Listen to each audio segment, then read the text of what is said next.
శ్రీ మహాగణాధిపతయే నమః. శ్రీమాత్రే నమః. మాచిరాజు భక్తి ప్రేక్షకులందరికీ నమస్కారం.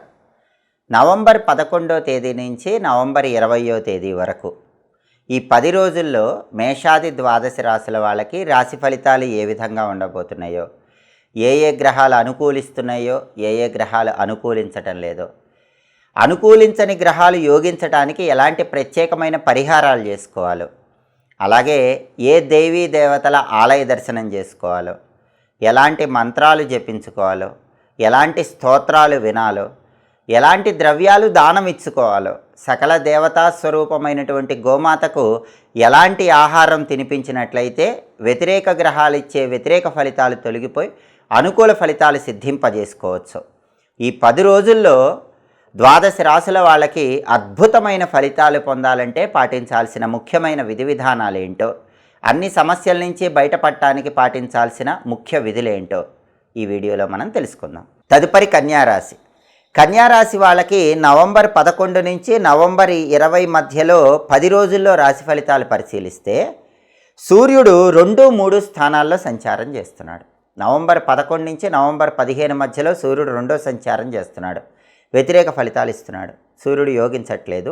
నవంబర్ 16 నుంచి నవంబర్ 20 మధ్యలో 3వ సంచారం చేస్తూ బ్రహ్మాండంగా యోగిస్తున్నాడు.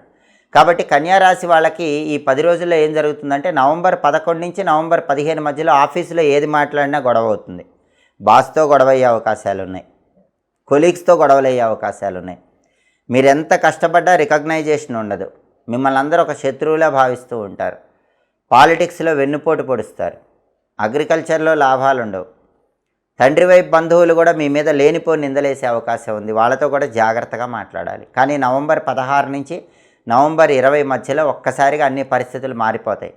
ఆఫీసులో మిమ్మల్ని మాటలు అన్నవాళ్లే మీ తప్పు తెలుసుకుంటారు, మీకు గౌరవం ఇస్తారు. బాస్ కూడా మీకు అనుకూలంగా ఉంటాడు, మీకు మంచి హోదా ఇచ్చే అవకాశం ఉంటుంది. మీ వర్క్కి రికగ్నైజేషన్ కూడా నవంబర్ 16 నుంచి నవంబర్ 20 మధ్యలో కన్యారాశి వాళ్ళకి బ్రహ్మాండంగా ఉంటుంది. ఆరోగ్యం బాగుంటుంది. పాలిటిక్స్లో బాగుంటుంది. తండ్రి వైపు బంధువులు కూడా మీకు అనుకూలంగా నవంబర్ 16 నుంచి 20 మధ్యలో మారిపోయే అవకాశం ఉంటుంది. అలాగే కన్యారాశి వాళ్ళకి బుధుడు 3వ స్థానంలో వ్యతిరేకంగా ఉన్నారు. కన్యారాశి వాళ్ళకి బుధుడి బలం లేదు. కాబట్టి కన్యారాశి విద్యార్థులు బాగా కష్టపడి చదవాలి. కష్టపడి చదివితేనే మంచి ర్యాంకులు వచ్చే అవకాశం ఉంది. అలాగే కన్యారాశి వాళ్ళు ఎవరైనా కొత్త ఉద్యోగం కోసం ఇంటర్వ్యూలకు వెళితే కొత్త ఉద్యోగం రావటం కష్టంగానే ఉంటుంది. అలాగే కన్యారాశి వ్యాపారస్తులకు కూడా వ్యాపారంలో అంత గొప్ప లాభాలేం కనిపించవు. బుధుడి బలం లేదు. అలాగే శుక్రుడు 2వ స్థానంలో అనుకూలంగా ఉన్నాడు. ఇది మంచిదే. కాబట్టి కన్యారాశి వాళ్ళు ఏ సమస్య ఉన్నా విందు వినోదపరమైన కార్యక్రమాల్లో పాల్గొంటారు. ఉల్లాసంగా ఉత్సాహంగా కాలాన్ని గడుపుతూ ఉంటారు. ఎదుటి వాళ్ళతో గొడవలు వచ్చినా సరే వాళ్ళ మాటల చాకచక్యంతో ఎదుటి వాళ్ళని ఆకట్టుకోగలుగుతూ ఉంటారు. బ్రహ్మాండమైన రుచికరమైన భోజనం చేసే అవకాశం ఉంది. సకాల భోజనం ఉంటుంది. సినిమా టీవీ రంగాల్లో కొత్త అవకాశాలు వస్తాయి. సంగీత నాట్య రంగాల్లో పేరు డబ్బు వచ్చే అవకాశం ఉంది. టెక్స్టైల్, లేడీస్ ఎంపోరియం, బొటిక్ లాంటి వ్యాపారాల్లో మాత్రం మంచి లాభాలు వచ్చే అవకాశం ఉంది. మిగిలిన వ్యాపారాల్లో బుధుడి బలం లేదు కాబట్టి అంత గొప్ప లాభాలు కనిపించవు. టెక్స్టైల్, లేడీస్ ఎంపోరియం, బొటిక్ లాంటి వ్యాపారాల్లో మాత్రం మంచి లాభాలు పొందగలుగుతారు. మాటల గారడీ చేసి ఎదుటి వాళ్ళని ఆకట్టుకునే యోగం కన్యారాశి వాళ్ళకి శుక్రుడి బలం వల్ల ఈ 10 రోజుల్లో కనిపిస్తోంది. కుజుడు కూడా 3వ స్థానంలో బ్రహ్మాండంగా యోగిస్తున్నాడు. కన్యారాశి వాళ్ళకి భూమి కానీ, గృహం కానీ, స్థలం కానీ, పొలం కానీ కొనుక్కోవడానికి బలం ఉంది. తక్కువ రేటుకే మంచి ప్రాపర్టీ కొనుక్కోవచ్చు. ప్రాపర్టీ అమ్మటానికి కూడా బలం ఉంది. ఎక్కువ రేటుకు మంచి ప్రాపర్టీ చక్కగా అమ్ముకోవచ్చు. ప్రాపర్టీ కొన్నా అమ్మినా కన్యారాశి వాళ్ళకి ఈ 10 రోజుల్లో లాభమే ఉంటుంది, నష్టం ఉండదు. రియల్ ఎస్టేట్లో కూడా మంచి డీల్ ఓకే అయ్యి లాభాలు వచ్చే అవకాశం ఉంది. అప్పులు ఉంటే కన్యారాశి వాళ్ళు అప్పుల సమస్యల నుంచి బయటపడగలుగుతారు. అలాగే బ్యాంక్ లోన్లు శాంక్షన్ అవ్వడానికి కూడా బలం ఎక్కువ ఉంది. సోదరులతో ఉన్న గొడవల నుంచి కూడా బయటపడగలుగుతారు. కాబట్టి కన్యారాశి వాళ్ళకి సూర్యుడు మొదటి 5 రోజుల్లో యోగించకపోయినా తర్వాత 5 రోజుల్లో బ్రహ్మాండంగా యోగిస్తున్నాడు. శుక్రుడు బ్రహ్మాండంగా యోగిస్తున్నాడు. కుజుడు బ్రహ్మాండంగా యోగిస్తున్నాడు. బుధుడే యోగించట్లేదు. బుధుడు యోగించాలంటే కన్యారాశి వాళ్ళు గణపతి ఆలయ దర్శనం చేయండి. గణపతికి ఈ 10 రోజుల్లో వీలైతే ఒకసారి గరిక ఎర్ర పుష్పాలతో దేవాలయంలో అర్చన చేయించుకోండి. గణపతి ఆలయ ప్రాంగణంలో కొబ్బరి నూనె దీపం 5 ఒత్తులేసి వెలిగించండి. ఆలయానికి వెళ్ళటం వీలు కాకపోతే ఇంట్లో అయినా సరే గణపతి దగ్గర కొబ్బరి నూనె దీపం పెట్టి గరిక ఎర్ర పుష్పాలతో పూజించండి. అలాగే వక్రతుండాయ హుం అనే మంత్రాన్ని రోజు 21 సార్లు చదువుకోండి. సంకటనాశక గణేష స్తోత్రం వినండి. పెసలు నానబెట్టి గోమాతకు తినిపించండి. కేజింబావు పెసలు ఆకుపచ్చ వస్త్రంలో మూట కట్టి బ్రాహ్మణుడికి దానం ఇవ్వండి. ఇవి చేసుకుంటే బుధుడి బలం కూడా పెరుగుతుంది. అప్పుడు కన్యారాశి వాళ్ళకి ఈ 10 రోజుల్లో ఇంకా అద్భుతమైన ఫలితాలు వస్తాయి. ఎందుకంటే శుక్రుడు బ్రహ్మాండంగా ఉన్నాడు, కుజుడు బ్రహ్మాండంగా ఉన్నాడు, రవి కూడా చివరి 5 రోజుల్లో బ్రహ్మాండంగా ఉన్నాడు. ఈ బుధుడి పరిహారాలు చేసుకుంటే బ్రహ్మాండంగా 10 రోజుల్లో అనుకూల ఫలితాలు పొందగలుగుతారు. అయితే మొదటి 5 రోజుల్లో మాత్రం సూర్యుడి బలం లేక మాట వల్ల ఇబ్బందులు ఎదుర్కొనే సూచనలు ఉన్నాయి. కాబట్టి మొదటి 5 రోజుల్లో మాత్రం సూర్యుడి బలం పెంపొందింపజేసుకోవటానికి సూర్యుడికి సంబంధించినటువంటి ఓం నమో భగవతే శ్రీ సూర్యాయ నమః అనే మంత్రం రోజు 21 సార్లు చదువుకోండి. మొదటి 5 రోజుల్లో సూర్యాష్టకం వినటం మంచిది. మొదటి 5 రోజుల్లో మాత్రం నానబెట్టిన గోధుమలు బెల్లంతో కలిపి ఆవుకు పెట్టడం లేదా గోధుమలు కేజింబావు పంతులు గారికి దానం ఇవ్వటం చేసుకోండి.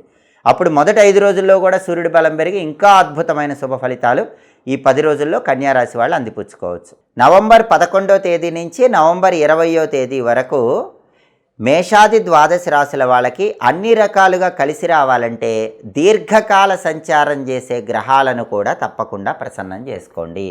ఎందుకంటే దీర్ఘకాల గ్రహాలు ప్రసన్నమైతే యోగం అనేది తొందరగా వస్తుంది. దీర్ఘకాల సంచారంలో మొట్టమొదట దేవగురువు బృహస్పతిని అందరూ ప్రసన్నం చేసుకోండి. గురువు బలం ఉంటే డబ్బుకు లోటు ఉండదు, ఉద్యోగపరంగా ఇబ్బందులు ఉండవు, ఫైనాన్షియల్ స్టెబిలిటీ అనేది ఉంటుంది. కాబట్టి గురువును ప్రసన్నం చేసుకోవటానికి ఈ 10 రోజుల్లో కూడా 12 రాశుల వాళ్ళు శివలింగానికి కొబ్బరి నీళ్లతో అభిషేకం చేసుకుంటూ ఉండండి. అలా చేసుకుంటే గురుబలం విశేషంగా పెరుగుతుంది. అయితే ఇంట్లో శివలింగం లేని వాళ్ళు ఏం చేయాలంటే శివలింగం లేని వాళ్ళు ఈ 10 రోజుల్లో నవంబర్ 11 నుంచి నవంబర్ 20 మధ్యలో ప్రతిరోజు కూడా ఇంట్లో ఈశాన్య దీపం వెలిగించుకోండి. అంటే స్నానం చేశాక హాల్లో ఈశాన్యం మూల ఒక మట్టి ప్రమిదలో ఆవు నెయ్యి పోసి 3 ఒత్తులు విడిగా వేసి దీపాన్ని వెలిగించండి. ఈశాన్య దీపము అంటారు. ఈ ఈశాన్య దీపం వెలిగిస్తే గురుబలం ద్వాదశ రాశుల వాళ్ళకి పెరుగుతుంది. ఫైనాన్షియల్ ప్రాబ్లమ్స్ తగ్గిపోతాయి, కెరీర్ ప్రాబ్లమ్స్ తొలగిపోతాయి, అలాగే జాబ్ టెన్షన్స్ అనేవి ఉండవు, వివాహ సమస్యలు కూడా తొలగిపోతాయి. వివాహాలు నిశ్చయం చేసుకోవటానికి కూడా ఈశాన్య దీపం విశేషంగా సహకరిస్తుంది. గురుబలం సంపూర్ణంగా వస్తుంది. అలాగే దీర్ఘకాల సంచారం చేసే గ్రహాలలో శనీశ్వరుడికి కూడా చాలా ప్రాధాన్యత ఉంది. ద్వాదశ రాశులలో ఎక్కువ రాశుల వాళ్ళకి ఏదో ఒక దోషం ఉంటుంది. ఏలినాటి శని దోషం, అష్టమ శని, అర్ధాష్టమ శని, కంటక శని, సప్తమ శని, వ్యయ శని, ఇలా రకరకాలుగా శని దోషం వెంటాడుతూ ఉంటుంది. ఏ రాశి వాళ్ళైనా సరే శనిని ప్రసన్నం చేసుకుంటే తొందరగా కష్టానికి తగిన ప్రతిఫలం వస్తుంది. శనిని ప్రసన్నం చేసుకోవాలంటే శని స్తోత్ర ప్రియుడని పురాణాల్లో చెప్పారు. స్తోత్రం అంటే ఆయనకు చాలా ఇష్టం. ఎన్ని పరిహారాలు చేసినా ఒక స్తోత్రం వింటే ఆయన వెంటనే అనుగ్రహిస్తాడు. అదే దశరథ శని స్తోత్రం. అందుకని అందరూ కూడా ఈ 10 రోజుల్లో వీలైనప్పుడల్లా కష్టానికి తగిన ఫలితం రావటం ఆలస్యం అవుతూ ఉంటే దశరథ శని స్తోత్రం వినండి. అలాగే శని పూర్తిగా యోగించాలంటే మీ చేత్తో నువ్వులు ఎవరికైనా ఇచ్చేయాలి. అయితే నువ్వుల దానం ఎవరు తీసుకోవట్లేదు అనుకోండి, నువ్వులు బెల్లం కలిపినటువంటి చిమ్మిలి, ఆ చిమ్మిలి గోమాతకు ఆహారంగా కొద్దిగా తినిపించండి. లేదా నువ్వులుండలు, తెల్ల నువ్వులుండలు కానీ నల్ల నువ్వులుండలు కానీ ఏవైనా ఎవరో ఒకళ్ళకి దేవాలయం బయట పంచిపెట్టేసేయండి. అప్పుడు శని తొందరగా యోగిస్తాడు. కష్టానికి తగిన ప్రతిఫలం అనేది తొందరగా లభిస్తుంది. అప్పుడు శనేశ్వరుడి అనుగ్రహం వల్ల ఏ రకంగా అయినా సరే మీకు వృత్తిపరంగా రాణిస్తారు, ఉద్యోగపరంగా, వ్యాపారపరంగా, విద్యాపరంగా 12 రాశుల వాళ్ళు శని అనుకూలత వల్ల తొందరగా ముందుకు వెళ్ళగలుగుతారు. అలాగే దీర్ఘకాల సంచారం చేసే గ్రహాలలో తర్వాత గ్రహం రాహు విదేశీ కారకుడు. విదేశాలకు వెళ్ళాలి, అబ్రాడ్ వెళ్ళాలి, అబ్రాడ్లో చదువుకోవాలి, అబ్రాడ్లో ఉద్యోగం చేయాలి, అబ్రాడ్లో వ్యాపారం చేయాలనుకునే వాళ్ళు అబ్రాడ్ తొందరగా వెళ్ళాలంటే రాహువును ప్రసన్నం చేసుకోవాలి. రాహువును ప్రసన్నం చేసుకోవాలంటే గోమాతకు ముల్లంగి తినిపించాలి. ఉడకబెట్టిన ముల్లంగి గోమాతకు తినిపిస్తే రాహు వెంటనే ప్రసన్నమైపోతాడు. అయితే దగ్గరలో గోవులు లేని వాళ్ళు ఏం చేయాలి? అలాంటి వాళ్ళు రాహువును ప్రసన్నం చేసుకోవాలంటే ఉగ్ర రూపంలో ఉన్న అమ్మవారి ఆలయంలో నిమ్మకాయ దీపాలు వెలిగించుకోండి. 2 నిమ్మకాయలు కోస్తే 4 డొప్పలు వస్తాయి. వాటిని పిండేసి వెనక్కి తీసి నువ్వుల నూనె పోసి ఒక్కొక్క దొప్పలో 2 పువ్వొత్తులు వేసి రాహుకాలంలో అమ్మవారి ఆలయంలో నిమ్మదీపాలు పెడితే రాహువు యోగిస్తాడు. విదేశీయాన ప్రయత్నాలు తొందరగా అనుకూలిస్తాయి. మిమ్మల్ని ఎవరు మోసం చేయకుండా ఉండటానికి కూడా రాహువుకు సంబంధించిన నిమ్మకాయల దీపం పరిహారం విశేషంగా సహకరిస్తుంది. చాలామంది గ్యాంబ్లింగ్ చేస్తూ ఉంటారు. Online trading, share market, speculation, bit coin ఇలా గ్యాంబ్లింగ్ చేస్తూ ఉంటారు. గ్యాంబ్లింగ్లో కూడా మీకు ఎక్కువ ఫేవరబుల్గా ఉండాలంటే రాహుకాలంలో అమ్మవారి ఆలయ ప్రాంగణంలో, ఉగ్ర రూపంలో ఉన్న అమ్మవారి ఆలయ ప్రాంగణంలో నిమ్మదీపాలు పెట్టుకోండి. దేవాలయానికి వెళ్ళలేకపోతే ఇంట్లో మాత్రం నిమ్మదీపాలు పెట్టకూడదు. మీ ఇంటి ఆవరణలో తులసి కోట దగ్గర నిమ్మదీపాలు పెట్టుకోండి. రాహు యోగిస్తాడు, గ్యాంబ్లింగ్లో లాభాలు వస్తాయి, అబ్రాడ్ ఛాన్సెస్ బ్రహ్మాండంగా పెరుగుతాయి. ఇక దీర్ఘకాల సంచార గ్రహాల్లో ఆఖరిది కేతువు. కేతువు బలం లేకపోతే అన్ఎక్స్పెక్టెడ్గా ప్రాబ్లమ్స్ వస్తాయి. ఈ 10 రోజుల్లో 12 రాశుల్లో ఏ రాశి వాళ్ళకైనా అన్ఎక్స్పెక్టెడ్గా హఠాత్తుగా ప్రాబ్లం వస్తే మాత్రం వెంటనే కేతువును ప్రసన్నం చేసుకోండి. కేతువును ప్రసన్నం చేసుకోవాలంటే నానబెట్టిన ఉలవలు గోమాతకు తినిపించాలి, లేదా కేజింబావు ఉలవలు రంగురంగుల వస్త్రంలో కట్టి బ్రాహ్మణుడికి దానం ఇవ్వాలి. అప్పుడు వెంటనే కేతువు ప్రసన్నమవుతాడు. గోమాత దగ్గరలో లేదనుకోండి, కుక్కలకు రొట్టెల ఆహారంగా వేయండి. దానివల్ల కేతువు ప్రసన్నమవుతాడు. కేతువు ప్రభావం కుక్కల మీద ఉంటుంది కాబట్టి కుక్కలకు మనం ఆహారం వేస్తే నవగ్రహాల్లో కేతువు శాంతించి మనకి ఆకస్మికంగా వచ్చినటువంటి సమస్యకు ఒక పరిష్కార మార్గం తెలియజేస్తాడు. అలాగే అనుకోకుండా ఈ 10 రోజుల్లో 12 రాశుల్లో ఎవరికైనా కేతు బలం లేకపోవటం వల్ల హఠాత్తుగా అనారోగ్య సమస్య వచ్చినా, హఠాత్తుగా ఏ సమస్య వచ్చినా వెంటనే ఆ సమస్య నుంచి బయటపడటానికి దగ్గరలో ఉన్నటువంటి గణపతి ఆలయానికి వెళ్ళి గణపతి ఆలయ ప్రాంగణంలో ఉత్తర దిక్కులో 5 ఒత్తుల దీపాన్ని కొబ్బరి నూనెతో వెలిగించుకోండి. వెంటనే కేతువు యోగిస్తాడు, ఇబ్బంది ఉండదు. ఇలా దీర్ఘకాల సంచారం చేసే గ్రహాలైనటువంటి గురువు, శని, రాహువు, కేతువుకు సంబంధించిన ఈ ప్రత్యేకమైన పరిహారాలు చేసుకుంటే ప్రత్యేకమైన సమస్యల నుంచి బయటపడవచ్చు. నవంబర్ 11 నుంచి నవంబర్ 20 మధ్యలో 12 రాశుల వాళ్ళు పూర్తిగా అనుకూల ఫలితాలు సిద్ధింపజేసుకోవచ్చు.